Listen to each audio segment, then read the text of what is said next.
What's up, folks, and welcome to an Indie Retro Ramble Fusion. Okay, so I got another arcade re-release for you today, and this is a game that a great many of you have probably never heard of, and there might be a bit of a reason for that, but it's an interesting historical piece in its own right, and that's why I wanted to talk about it. So this is Avenging Spirit, or if you played the Japanese version of this, Phantasm. And the cool thing about this is you can choose either one. But if you want to play in English, you want to take Avenging Spirit. They play the same otherwise, but cool that both versions are in here. This is another release from Jaleco Games, and Jaleco is an interesting company. They put out a lot of stuff, and frankly, a lot of it is just shovelware designed for people who like easy achievements and trophies. These games offer that same thing, but they do occasionally put out some of these retro re-releases that are quite interesting from a historical perspective, and they do play reasonably well at the same time, so I take an interest in those. And this is definitely one of those. So we're going to spend a little bit of time here talking about the emulation package and the options it offers. Jaleco Games are not the best at this, they're far from the worst as well. So if you're not interested in that stuff and just want to go to gameplay, there'll be chapters down below and in the little bar there that you can click on if you want to get past this. So, two versions of this are available here. One is a version that they claim is optimized to feel more like a home console game. It's definitely easier, and it's something you can just credit feed if you want, but it only allows one player. Or you can play the original arcade ROM that supports up to 2 players. I really like the fact that they give you both of those. A lot of these packages don't. So, what's really cool, especially if you go into the arcade mode, is they give you full control over the ROM. So, arcade games had dip switches on them where operators could select different kinds of options to set them into different things. So, you have each of these in here. You can even set how many coins per credit if you want. You can set whether the attract mode has sounds, whether continues are allowed, the difficulty, the cabinet style. You can flip the screen around. You can put it in a test mode if you want. They even put in options here that they don't understand. Like here, sets a debug flag on the ROM that allows access to more features if you can figure out how. Like they're straight up like, yeah, we don't entirely know what this is. It's really cool. So you can actually get like the real full experience of what it would have been like to use one of these things. So see, now all of these tests, they don't matter. They're going to work, obviously. But if you want, you can see what these things look like if you were using them as an arcade operator, because these things were actual circuit boards, right? That had RAM and ROM and CPUs and everything. They were self-contained computers, in effect.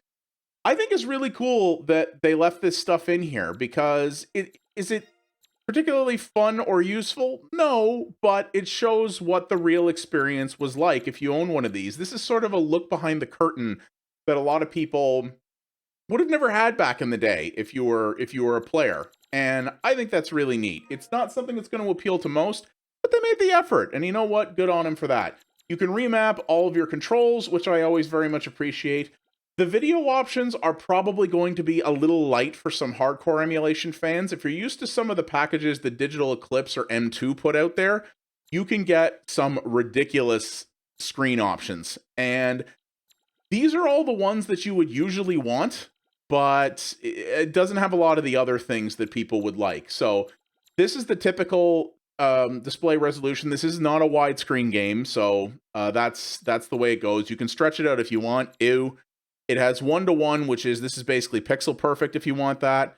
That's pixel perfect, I guess. I'm not sure what par means, but you have that. Or if you want perfect 1x, you made a little bitty window like that. Why would you want to? No idea, but it's there, and I appreciate it.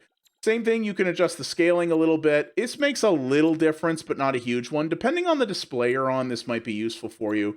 And it also does have shaders. If you're one of those people who's really into scan lines, I never have been, but it has been made very clear to me that a lot of people are, then you can customize the crap out of this to a fairly granular degree. And I gotta say, pretty dope. You can even adjust the gamma of the monitor that you're emulating.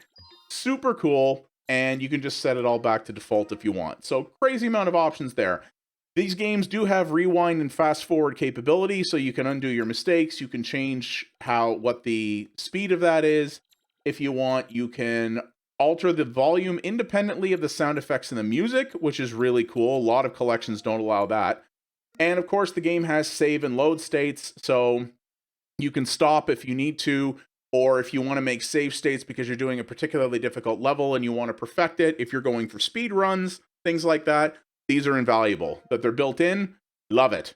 Fan-freaking-tastic. They did a great job on that. And like I said, you can go back and forth between the arcade version, a more optimized home version, or the Japanese release as well. All in all, not bad, I gotta say. They do some good work here. Now, there are some unfortunate glitches with some of these Jaleco releases, including if you come back to this menu and go back to the game, the sound will get all weird for a little bit. It's like the sound slows down and comes back up. Doesn't really affect gameplay, but it's a weird bug and it's existed for a while. It's something that I kind of wish they deal with, but, you know, that is what it is. So, and you can just back out of here whenever you want and go back and change the mode that you're in if you like. So, it's pretty solid overall. And because this is an emulation package, it's very quick. There's basically no loading times. It moves fast. So, that's all well and good. Okay, so let's talk about the game itself now. So, this is a game that came out from a company called, it was developed by a company called CP Brain and released by Jaleco. Jaleco was a somewhat prolific Japanese games developer and publisher back in the day. They made some very interesting titles. They also made a lot of junk, especially for home machines, but their interesting titles were very interesting. Is this the best game? Not necessarily, but it's got good ideas, and this is why, from a preservation angle, I'm kind of glad this exists. Now, I showed you the attract mode there for a reason, because this game, the story behind this game, it's kind of dark. Basically, you were trying to rescue your girlfriend from some evil people, and you died, and now your father, or the girl's father, has found her, and has found you, and has brought you back as a spirit to try to save her and avenge her. It's like I said, it's, despite how cute this game looks, that's kind of a dark story, but it's kind of based in some Japanese myths and things like that. Now, what's interesting about this is the core concept of this game is that you can possess any of the characters that you find in the world, and you adapt their abilities and weapons. Little thing here, if you want some extra points, you can kill all the extra characters that you don't possess. So you choose one to start with, and off you go. And this is generally a score-based platformer. And what you can do is you go around and you find people, you fight your way through the level, and you can possess different enemies, all of whom have very different abilities. They have different attacks, they have different jump heights, they have different ways they can traverse the levels. And this is a platformer at heart, but you can complete the levels in a number of different ways, so it's not impossible to complete the level with any of the characters you come across. Really interesting idea, right? It actually lends to a potential fair amount of replayability, especially since, like, this character here, she's very fast, but she's melee focused. Other characters, like these mafioso types, have guns and are rather slow. Lots of different options here. And now, you're seeing here that I'm switching between a lot of different characters. Now, we are playing, again, the arcade version, which is definitely harder, for sure. And the way this works is when you take somebody over, the character has their own health bar, which is the purple one along the bottom, and you can survive with them until they get taken out. Some characters have much more health than others. And then your spirit itself has energy, which you can see up at the top there, the red bar. And that decreases whenever you are in non-corporeal form, so when you're a ghost. And it drains very quickly, and if you lose all that energy, it's game over. You have one life in this game. It's a long life, but nonetheless, it is one life. And your objective is to get through all 6 stages and save your girl. Now, if you do just that, all you get is the bad ending. There are 2 endings in this. If you want the good ending, you'll see on the right there, or actually you don't see it in this screen, but in the main levels you'll see that there's icons for 3 different keys. And you have to find those keys, which are hidden throughout the levels. If you can get all of them when you get to the last stage, you will rescue the girl and get the good ending. If you don't, you'll get the bad ending. But you can still finish the game either way. So again, Multiple endings in an arcade game, not the most common thing in the world, so gives some interesting replayability, right? So all of that sounds good. But here's the main problem with this game, is it has what I think is a massive missed opportunity that probably is what prevented this from really being very popular in North America, and why this maybe doesn't have the level of cult status you might think. And that is very simple. You can only possess new enemy types when you're dead. I'm kind of unsure why they chose this method, but so this guy here that I've taken over, I'm stuck with him until he dies, like that. Now, I just died there as well. My ghost died. So now that I'm the ghost, I can go and take over somebody else. Cool. And I have his abilities. But if I don't like this character, or if I want to try to explore a different part of the level that maybe needs a more agile character to get to or something like that, the only way to do that is to sit here and let somebody shoot and attack me until I'm dead, and then possess the other person. You can't press a button. This is only a 2-button game. There's fire and there's jump. You can't push a button to just say, I want out of this person, and I want to turn back into ghost form so that I can take over someone else. And believe me, I looked. I tried this because I'd heard of this game, but I'd actually never played it until this package came out. So I actually watched other videos and did research and whatnot to go, I gotta be missing something here. Like, there has to be some way, either a button combination or something else that allows you to dispossess a character on demand. Nope, there isn't. And that's by design. Baffling to me. And to be honest with you, that really wrecks a lot of the appeal of this game for me, because I guess their thinking was that if we make it so that you can't possess other enemies on demand, that you'll want to play the game and feed quarters into it even more. So here's the red key. That you'll want to, play the game even more and feed more credits into it so that you can try out all those different characters that you didn't get to before. And, I don't quite... Japanese and American arcade players have very different mindsets and different ways in which they approach games. And I don't say that in a derogatory manner. It's just the fact. The gaming culture, in particular in arcades, the way Japanese and North American players tend to approach how games work is somewhat different. And this game was clearly developed first and foremost for the Japanese market. And maybe in Japan, that's something players are more into, is they finish the game and they decide, all right, well, I didn't get to play all these guys, so I'm going to play it again and aim to go that way. But in a North American sense, I just don't like the idea. North American players, at least, especially me and anyone I know who would have played this game, like the idea of being able to choose their experience. If I want to go after a certain character, I want the ability to do that. I don't want to be stuck with a certain character, especially when I don't if I'm possessing a character and I don't really understand them, and I don't know what their abilities are, and I don't know what their capabilities are, and if I take somebody over and they suck, or I just really don't like the way they play, I don't want to have to go, well, I'm either stuck with this, or I got to sit here and wait until this guy dies, and I can take over somebody else, which results in my ghost losing a certain amount of its energy, and thus the longevity of my credit, because I have to wait. Even if you can find another character to possess very quickly, you're still gonna lose some of your energy as your ghost form, because that's the way the game is designed to work. And that's a bummer, And that's probably might be a reason why this game never came out on home consoles either. They did get a Game Boy version, but there was no version of this on like home computers or the Super Nintendo or anything like that. Which are platforms that Jaleco did put a lot of games out on. It just feels like a massive missed opportunity, and it takes this game from a neat but also kind of kludgy platformer that could have been really, really cool and had a really neat mechanic into what just feels like a wasted opportunity. And it's one of those things where I go, just because you can do something a certain way doesn't mean you should. I get why they tried to re-release this game, because it is unique and it's very different, and it's not something that I've never really seen a game like this before that plays like this.